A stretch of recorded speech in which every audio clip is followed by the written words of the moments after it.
各位觀眾大家好啊，又嚟到新一集嘅綠豆頻道節目綠豆講邊科嘅科普篇啊，咁啊繼續有小弟我阿陳志宏啦，亦都有阿文豪博士，咁有阿 Helen 博士咧，又同大家講下一啲嘅科普嘅題目咁。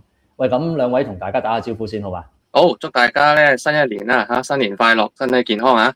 最緊要係身體健康啦，同埋龍馬精神啊！係啦，咁啊，即係小朋友快高長大，學業進步啊，科學都一齊進步，宇宙亦繼續膨脹咁樣。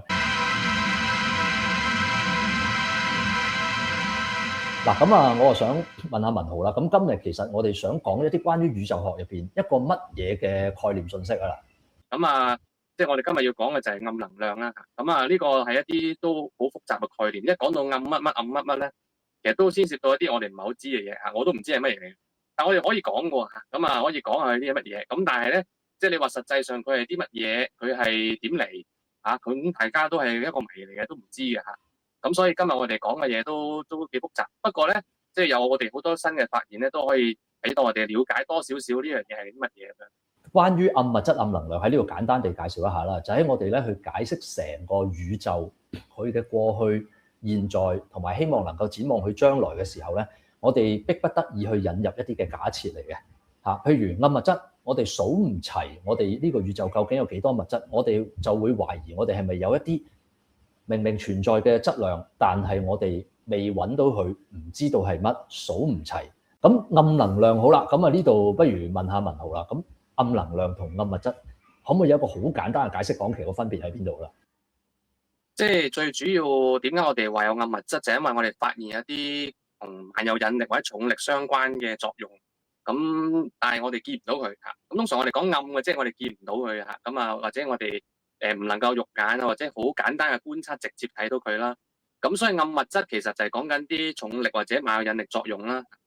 暗能量就係第二樣嘢啦，就係我哋喺譬如我哋去了解宇宙膨脹嘅過程上面咧，我哋知道能量係會影響嗰個宇宙膨脹嗰個快慢啊、速度啊，即係嗰個情況嘅。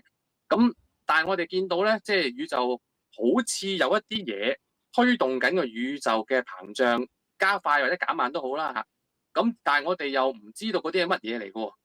我哋都已經擺埋暗物質嗰啲嘅成分落去，都唔能夠完全解決得到呢個問題嘅。咁即係我哋通常呢啲空隙，我哋就叫住佢一啲能量，知係乜見唔到，唔知啊。咁我哋就叫佢做暗能量先啦。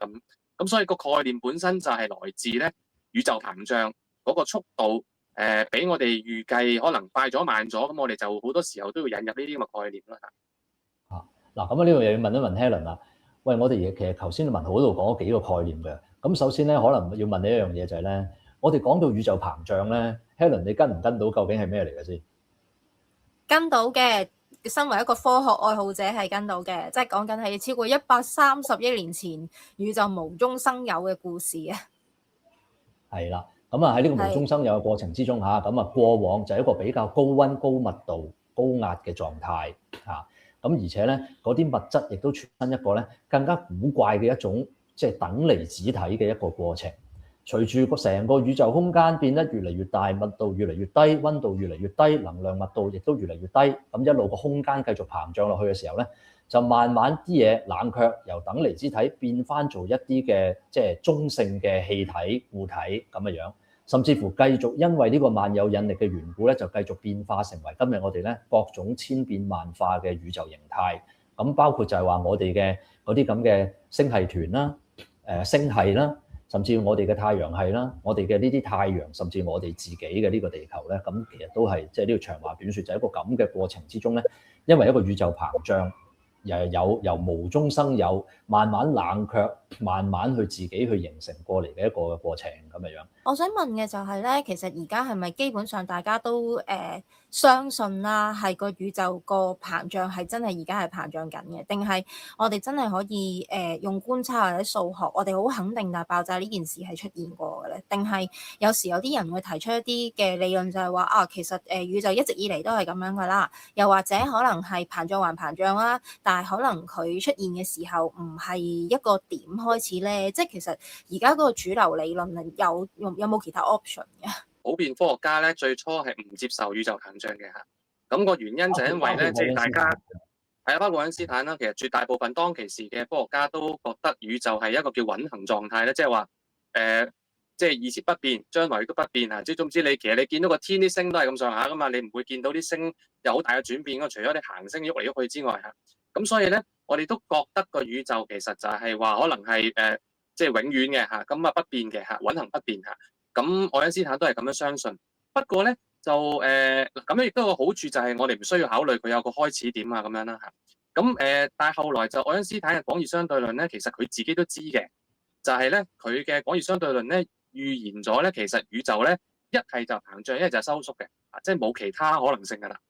咁愛因斯坦佢覺得真係，咦咁樣唔得喎，佢自己都唔相信呢樣嘢，佢唔信自己嘅理論啦嚇。咁啊，但係咧佢就佢又想透過自己理論咧，去得到呢一個所謂穩恒宇宙嘅狀態，所以佢自己咧就加咗一個項咧叫做宇宙常數啊。咁就自己加落去個廣義相對論裏面。佢最初發表嘅時候冇呢個項嘅。咁但係咧，佢發現如果宇宙一係就膨脹，一係收縮咧，唔符合佢嗰個諗法喎。咁所以咧，佢就自己咧就即係靜雞雞加咗個宇宙常數咁樣啦嚇，就造成呢個宇宙啱啱好咧就唔會膨脹，唔會收縮，嗰個宇宙常數就咁啱咧就平衡咗嗰個膨脹或者收縮嘅力。係啦，即係簡單講，我哋其實宇宙入邊咁多嘅物質出咗嚟，咁大家彼此有萬有引力牽引住噶嘛。佢開頭脹啫。但係咁多萬有引力喺度，會唔會漲下佢自己會自己牽引翻自己縮翻咧？咁呢個就係其中一個宇宙可能的結局啦嚇，或者叫 Big Crunch 係咪？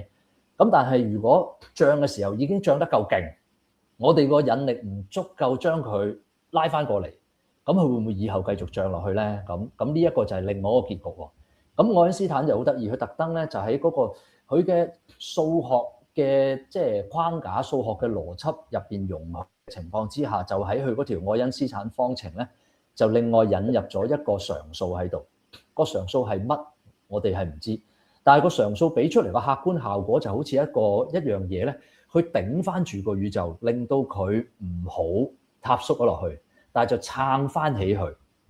咁其實呢一個咁嘅宇宙項咧，其實就同頭先即係文豪所講嗰個叫暗能量嘅嘢就開始有啲關係喎。即係我咁講啱唔啱？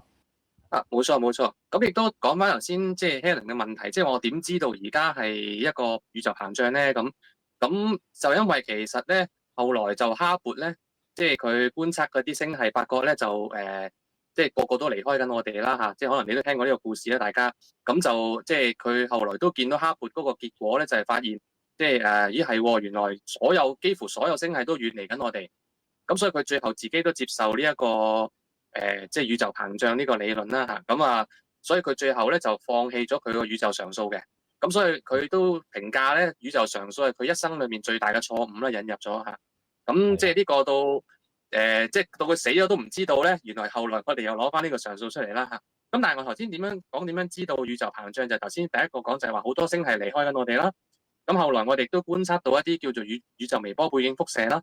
嗰啲宇宙微波背景輻射就係如果你宇宙膨脹嘅時候，嗰啲即係光冷卻剩低喺個宇宙裏面嗰啲嘢嚟，而我哋而家觀察到嘅，咁所以呢啲證據加埋埋咧，其實而家都冇乜人唔相信宇宙係膨脹啊！咁嗰個即係情況，嗰個歷史個背景係咁樣嚟嘅。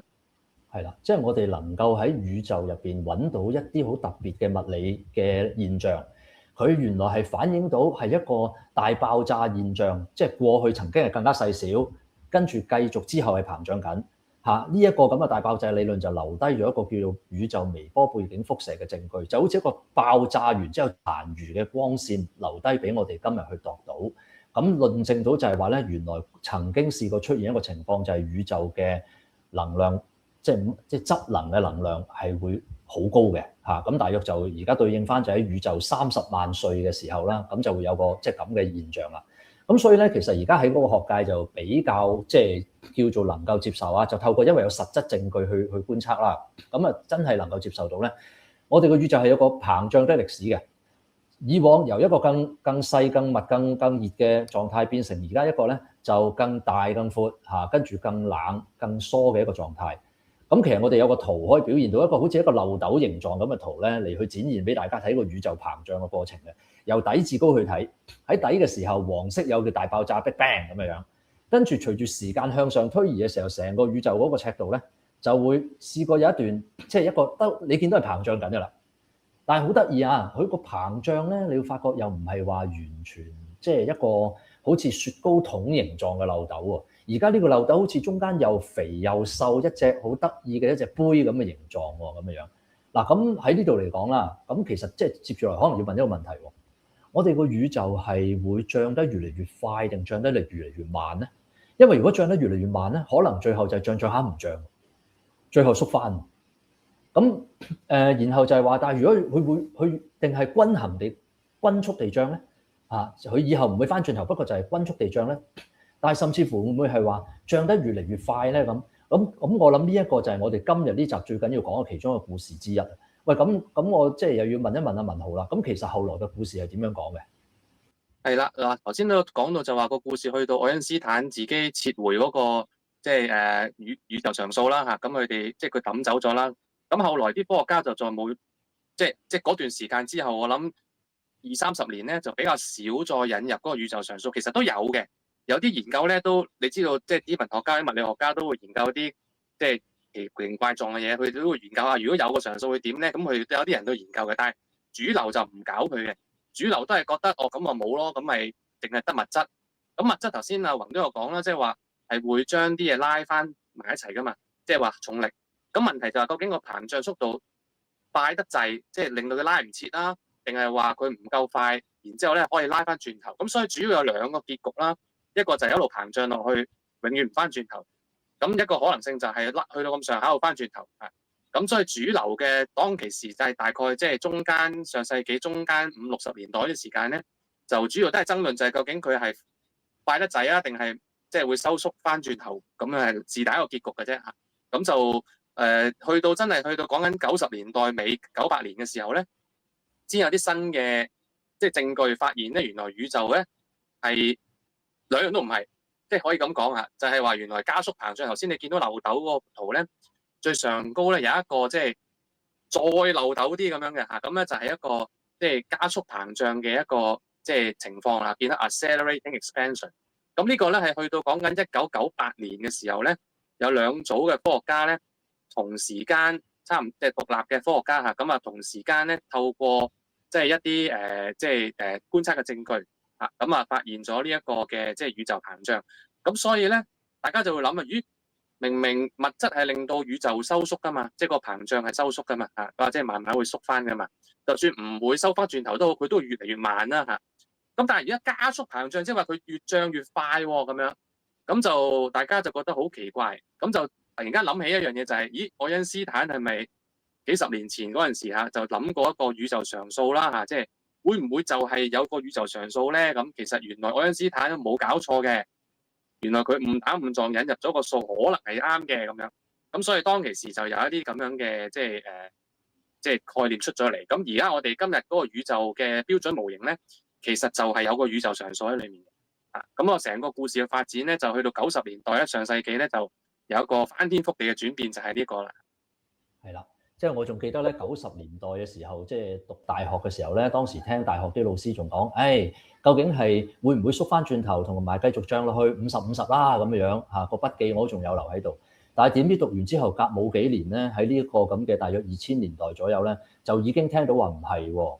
有譬如話微波背景輻射嘅數據就話可能就係正常地均速膨脹落去。但係到21世紀一開初咧，就好似文豪你所講啦，就已經又有新嘅消息，就話喂，唔係可能嗰個膨脹越嚟越快，係加速嘅。咁然後咧就係亦都因為係頭先你所講嗰兩組嘅科學家，佢各自獨立地都用咗同一種嘅方法，用個超新星爆發嘅嗰個數據嚟去追蹤到宇宙加速膨脹咧，因而亦都係獲得咗諾貝爾物理學獎嘅。我記得有頒過一個諾貝爾物理學獎。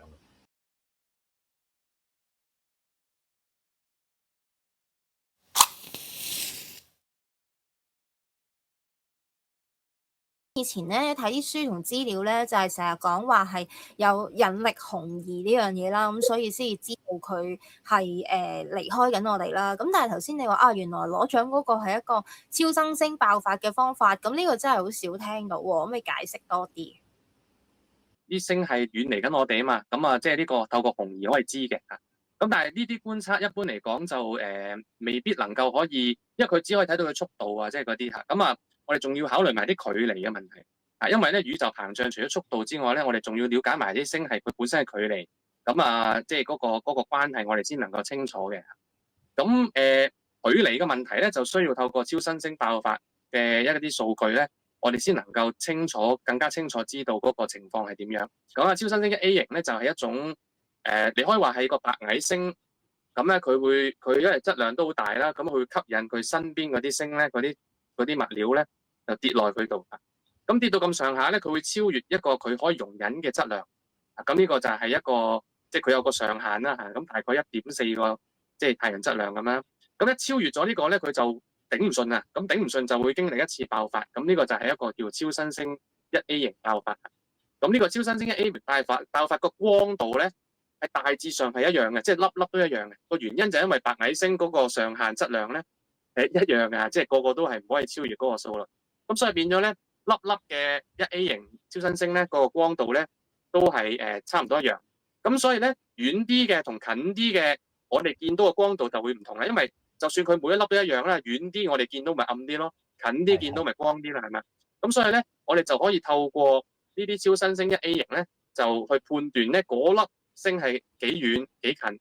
咁我哋就可以量度到咧嗰啲星系嘅距離啦。佢位於個星系嘅距離，有埋距離有速度，我就可以知道個宇宙即係嗰個膨脹嘅速度，即係嗰個快慢啊等等咧，我哋就可以清楚知道。咁所以咧，呢種咁樣嘅方法咧，就係而家我哋好多時候用嚟測度，即係宇宙幾大啊、幾遠啊，或者嗰啲星系幾遠，其中一個好重要嘅方法，我哋叫做 standard candle 啦，即係好似一個蠟燭咁樣嘅啦，係即係標準嘅蠟燭光咁樣啦。咁就係好重要嘅方法啦。而家觀察基本上，如果係做宇宙學度距離嗰啲咧，呢個係即係冇辦法唔去認識嘅一個方法咁樣啦。係啦，即係好似一大班同學，要佢哋喺嗰個球場上邊嚇，咁啊一人揸住支一模一樣牌子、一模一樣強度嘅電筒或者係蠟燭嚇。而家就大家唔好出聲，大家就向住外邊周圍行。咁我基本上就透過度大家嘅燭光信號，就知大家去咗邊離我幾遠嚇。因為遠啲嘅就暗啲嚇，近嘅就光啲。而且原本我都派咗個蠟燭係大家同一個牌子㗎啦，咁樣樣。咁啊，其實即係聽落基本上就係用一種咁嘅方法，喺呢一個宇宙空間辨別到一種叫做 standard candle 標準燭光嘅方法咧，嚟幫我哋去揾下成個宇宙究竟係即係成個空間點樣去膨脹落去。嗱，咁嚟到呢度咧，當初喺21世紀聽到呢個故事嘅時候啦嚇，咁啊覺得哇，我哋好似叫做將宇宙嗰個未來嘅走向歷史講得更加完整咯喎，咁啊原來係加速膨脹咯喎，咁啊好似就可以變成教科書嘅真理咯喎咁樣。但係實際上即係文豪啊，個故事係咪就咁就完結咗咧？其實仲有好多嘢發展好得意嘅。咁第一樣嘢就係咧，我哋有辦法度到呢個宇宙常數啦，所謂嚇，即係如果真係有嘅話咧，究竟幾大？咁呢個咧同我哋預測咧係爭好遠嘅喎，原來嚇。咁啊，我哋其實咧，因為咧我哋都有考慮過話，如果可以令到宇宙加速膨脹，咁即係話佢應該有啲排斥嘅即係作用啦嚇，即係因為佢令到佢加快膨脹啊嘛，咁即係好似有啲壓力推出去啦嚇之類嚇。咁啊，雖然我哋唔知有啲咩嚟嘅嚇。咁但係就即係我哋可以透過好多唔同嘅方法嘗試啦。咁其中即係有一種方法咧，就係即係睇下數下啲星系啦嚇。咁啊頭先而家你見到有一個 animation 咧，其實就係講我哋可以透過一啲星系嘅分佈嚇。咁啊，我哋嘗試去了解下究竟嗰個即係速度幾多嗱？呢個就係一個模擬，就話咦我宇宙膨脹速度幾快？我就可以睇到嗰啲嘅即係星系嘅分佈係點樣樣。咁而家咧，我哋好多時候用嘅方法都係即係去睇下嗰啲星系分佈成點。因為你見到咧唔同嘅速度咧，佢嘅分佈咧有陣時有啲位係密啲，有啲位係冇咁密。咁就因為咧佢早期嘅時候嗰啲即係嗰啲物料啦，即係佢嗰啲氣體啊，即係形成星嗰啲氣體啦嚇，佢會有好似用聲波咁嘅方式去傳開去嘅嗰啲速度嚇。咁所以咧，你會見到有啲地方會密啲，有啲地方冇咁密嚇。咁因為有啲降落嗰啲，即係有啲 fluctuation 啦，我哋叫做係有啲多啲，有啲少啲嚇。咁呢個 fluctuation 咧係會即係好似聲波咁傳開去咧，就會令到咧有啲地方會多啲星系，有啲地方冇咁多星系等等係咁嘅意思啦。咁所以我哋透過了解下呢啲星系嘅即係密度啦，佢嘅分佈啦，咁我哋就可以判斷咧究竟嗰個宇宙膨脹有幾快啦嚇。咁我哋可以計算到嗰個即係宇宙常數啊等等有幾大嘅。咁我亦都對比埋呢個宇宙微波背景輻射啦。咁我發覺其實我哋係唔知點解咁細嘅個宇宙常數。我呢個第一個問題就係我哋都唔係好知嘅，即係同我哋預測嘅。如果我哋用譬如量子力學啊，或者譬如真空能量呢啲咁嘅概念嘗試去模擬佢咧，應該大好多嘅。但係唔知點解佢係咁細啊？咁呢個第一個即係謎啦嚇。咁啊，但係唔緊要啦，細咪細啦，我哋當係我哋宇宙係咁得意啦嚇。咁第二個問題就係，喂，咁究竟呢個宇宙常數嗱，我哋成日講常數，即係話佢唔變噶嘛，係咪啊？係。係咪真係唔變嘅先嚇？咁啊，唔變係一個最簡單嘅假設嚟嘅啫喎。當時愛因斯坦認為唔變係最簡單嘅假設啫嘛。但其實佢可以變嘅喎，冇人話佢係啊，佢冇話唔可以變嘅喎嚇。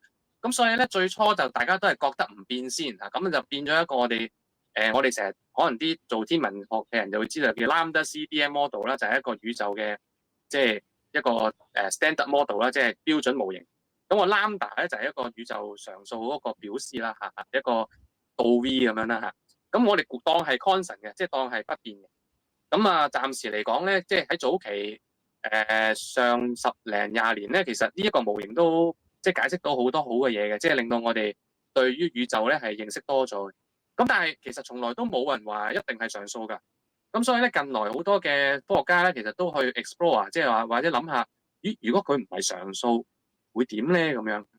咁呢個亦都係促使到咧，即係呢幾年啦嚇，就多咗好多新嘅觀測咧，嘗試去了解。如果會唔會宇宙其實呢一個宇宙所謂常數啦嚇，甚至有啲叫暗能量，其實就係一個統稱呢樣嘢啦，即係令到宇宙加速膨脹嘅嘢，會唔會係會變嘅咧？咁樣嚇，咁會變又會點咧？會唔會我哋見到嘅情況係可以符合會變嘅一個情況咧？咁所以整個發展咧，其實就係一個向緊呢個方向去行啦。係啦，嗱咁呢個好體現到咧，即係科學本身係會視乎嗰個新嘅證據，重新審視以往所知啊。咁但係關於頭先嗰個動畫度咧，我有少少嘢補充嘅。大家唔知仲記唔記得咧？喺個動畫裏邊咧，就好似有啲嘢一路咁樣由細至大膨脹。其實你可以想像宇宙膨脹過程啦。同埋你見佢一路係咪大下咧？上邊好似有啲網狀結構嘅嘢啊，好似一個泡泡網狀結構嗰啲肥皂泡咁樣嘅嘢。就頭先阿文豪有提到一個字眼咧，就係佢哋入邊好似有啲聲波式震動咁樣嘅。咁喺度或者我嘗試打一個比喻啊，你就當咧嗰班小朋友原本係聚埋得好埋嘅。多手喺度做人浪嘅，而家我要個圈大啲，大家企疏啲。但係咧到某個位咧，你企得太疏嘅時候，大家根本上拖唔到手咯，大家就再傳唔到個人浪。咁於是乎，當時嗰個浪嘅形態嗰個分佈咧就保留咗，就好似冷藏咗，即係唔再演化落去啦。咁當時某一刻嘅嗰個人浪嘅形狀咧，就係而家你見到呢啲網狀結構咁嘅形狀啦。嗱，咁喺呢度嚟講，點解佢同講嗰啲乜嘢宇宙常數有關咧？咁你要知喎，宇宙常數呢樣嘢係一路去施加緊一個力，去逼你甩開隻手，唔再同隔離嗰個人接觸到嚟去做人浪噶嘛。如果宇宙常數強啲嘅時候，你隻手應該係早啲甩嘅，令到我哋見到嗰個網狀結構本身入邊嗰啲大小分佈咧，應該係會有分別嘅。咁你可以想像就係，原來佢個某一個宇宙，即係如果某一個即係情況，佢個宇宙常數強啲，即係嗰啲排斥力強啲嘅話咧，咁佢可能你見到呢個網狀結構咧，就會係可能更加早喺佢就已經係會係即係叫 frozen 咗落嚟。可能你會見到嗰啲網狀結構嗰啲疏密程度就會可能比較偏向，即係可能比較細小啲嘅嗰一邊咁樣。咁相反嘅時候就可能會有另外一個效果啦嚇。咁原來係嗰個推力冇咁強嘅時候，可以留得比較去發展得比較大嘅時候先至甩手，係咪？咁其實就大約你就知道咧，點解我哋可以由呢啲叫做即係嗰啲宇宙大尺度去睇下物質點樣分佈，去嘗試尋找呢啲咁樣嚇，因為呢啲叫做我哋叫做 baryonic acoustic oscillation， 一啲好似做人浪嘅聲波狀嘅呢啲咁嘅宇宙物質嘅嗰種運動留低落嚟嘅形態咧，嚟去推算翻咧究竟嗰個宇宙常數即係會有幾大嘅。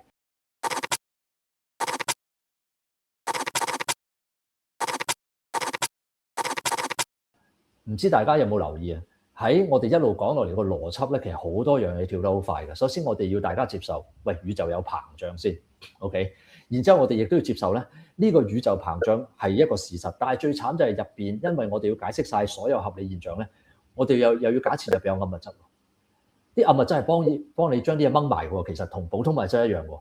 但係咧，我哋又要適當地引入一個會將啲嘢拱開嘅一種咁樣嘅物理存在，一種叫宇宙常數或者叫暗能量嘅一種物理力咧，就將啲嘢拱翻開喎。咁究竟邊個多啲，邊個少啲咧？就透過我哋進一步嘅觀察嚟問下呢啲嘢嘅確實數值要係幾多啦？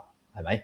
咁喺理論上邊，頭先文豪有講一個估算，我哋嘗試估下嗰個宇宙常數或者等同於嗰個暗能量嘅呢個概念，原來係可能由量子力學比係大啲嘅，但係最後度出嚟又唔係咁大喎，係細好多喎。然之後同時見到我哋當初以為個宇宙會係大塌縮，後來又以為宇宙係均衡地膨脹，到後來21世紀開始嘅時候又以為宇宙係加速膨脹。但係咪去到今時今日咧，甚至乎咧個故事又要講翻轉頭添啊？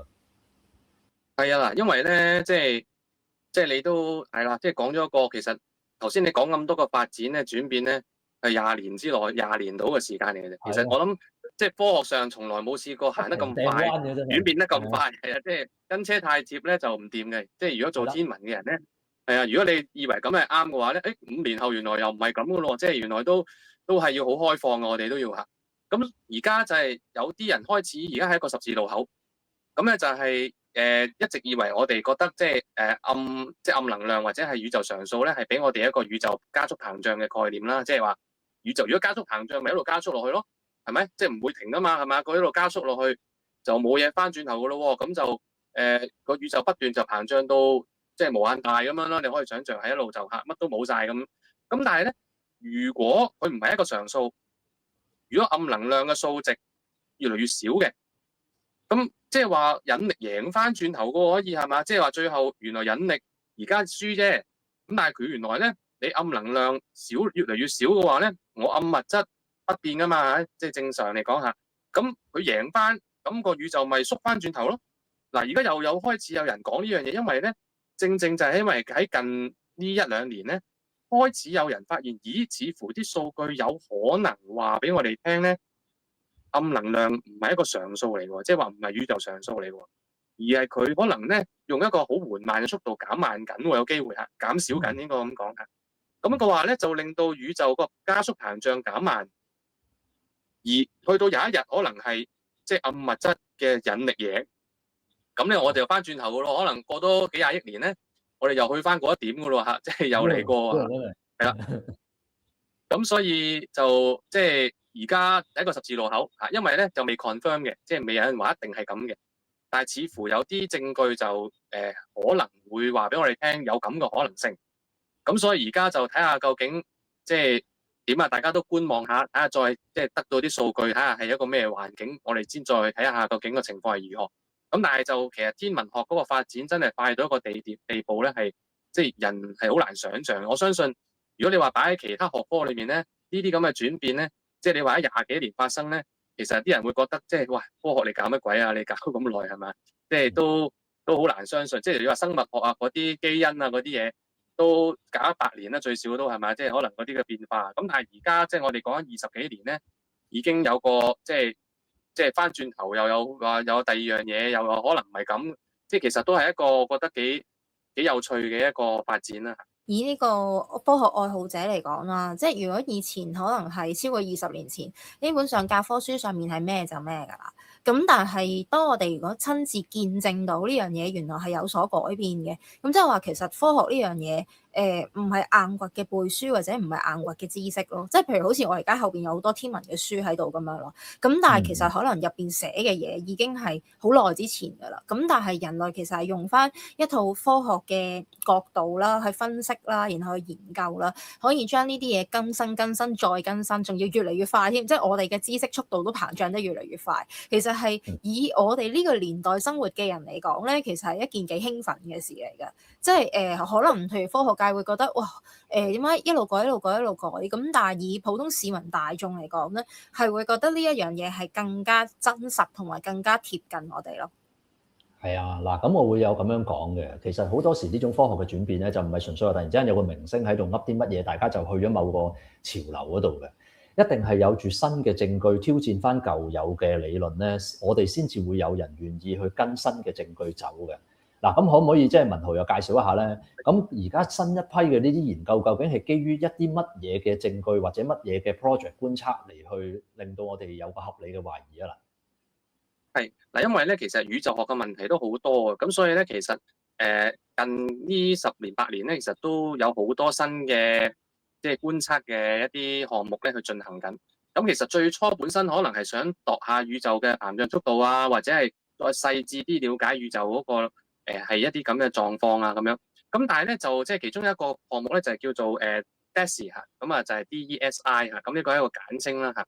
咁其實就係一個本身喺亞利桑那州一個 Kitt Peak 嘅一個觀測場地裏面咧，咁咧就有一個望遠鏡嚇，咁就係4米嘅望遠鏡，係啦，喺山上面2000幾米嚇，咁啊就我就上2個月去過啦嚇，我上2個月去過啦嚇，咁就佢其實本身係一個即係望遠鏡嚟嘅，咁佢就有呢個項目咧，就頭先嗰張圖都有見到咧，就係擺咗喺其中一個即係最大嘅望遠鏡裏面啦。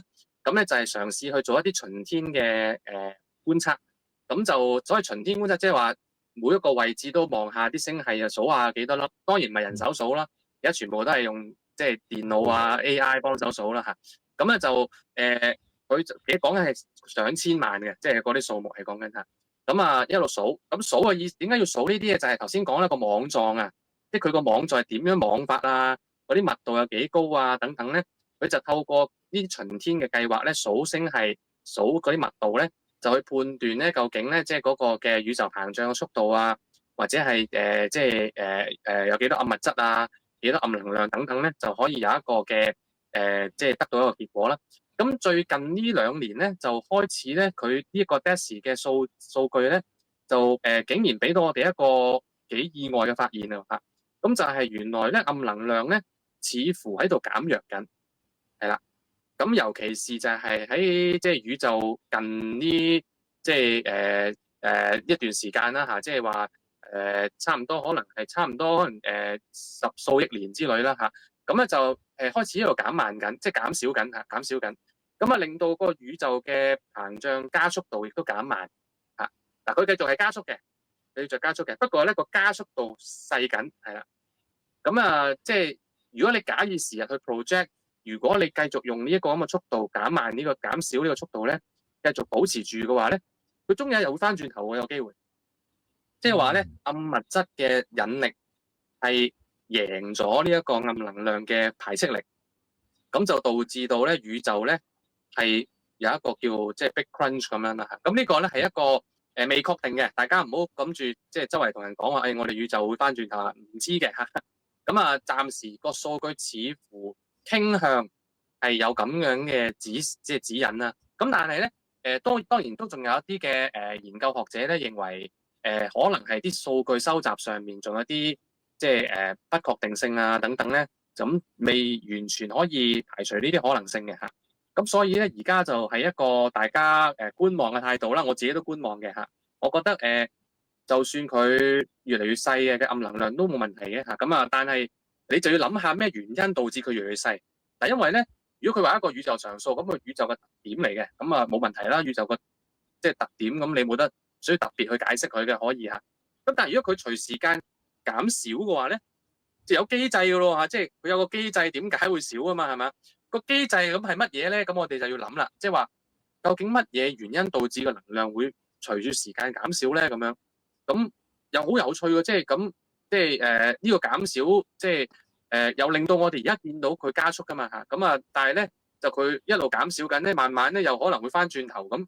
咁究竟乜嘢因素啊，或者乜嘢原因令到呢啲發生咧？我哋暫時係未知嘅。咁所以變咗而家呢樣嘢，但大家都好興合合啦，即係去討論呢樣嘢嚇。咁啊，令到即係好多即係宇宙學發燒友咧都會覺得好神奇、好神秘啦嚇，因為宇宙又多咗一重神秘咁樣啦嚇。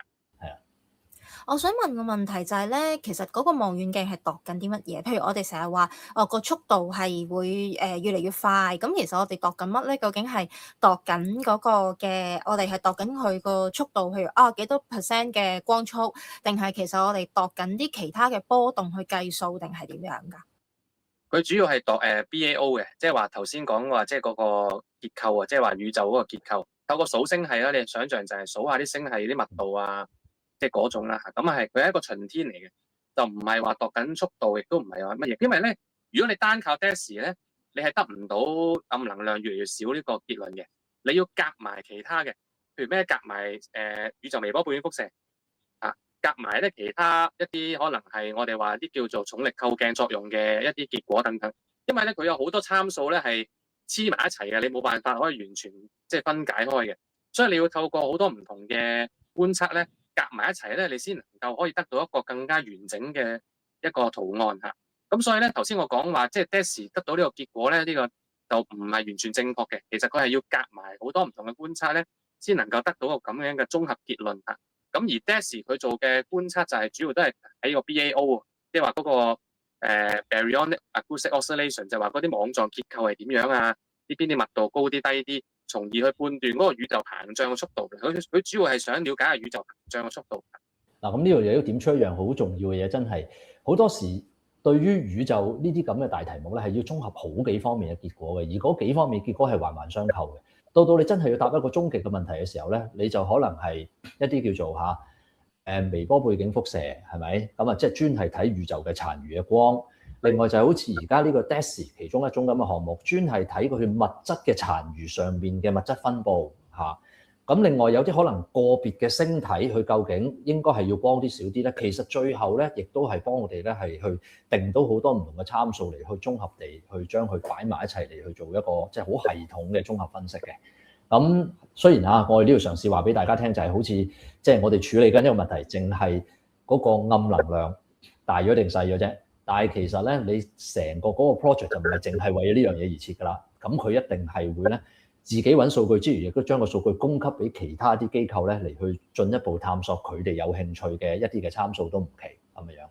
嗱咁即係最後問多個問題啊，阿文豪，你係點樣去到嗰個即係嗰個 Kids Peak 嗰度睇到呢個望遠鏡㗎？即係呢啲咁嘅地方又唔係咩旅遊點，又唔係話有咩巴士去，咁你自己點去㗎呢啲？嗱，問好問題。其實咧，我發覺咧因為佢喺美國亞利桑那州啦嚇，咁都其實佢係一個旅遊點嚟㗎。你而家因為咧天文望遠鏡咧係啊，即係啲人唔知係咪中意而家講天文旅遊啊、太空旅遊嗰啲啦，即係佢即係太空經濟啊嘛，係嘛？咁其實咧佢本身係有個旅遊遊客中心嘅，咁係真係俾啲遊客係可以去嘅。但係咧係冇公共交通工具去到㗎喎。即係話咧，其實佢係期望你一定要揸車去嘅嚇。咁我都即係問過人，係咪冇公共交通？佢話係㗎，即係所有人咧去都係揸車去嘅。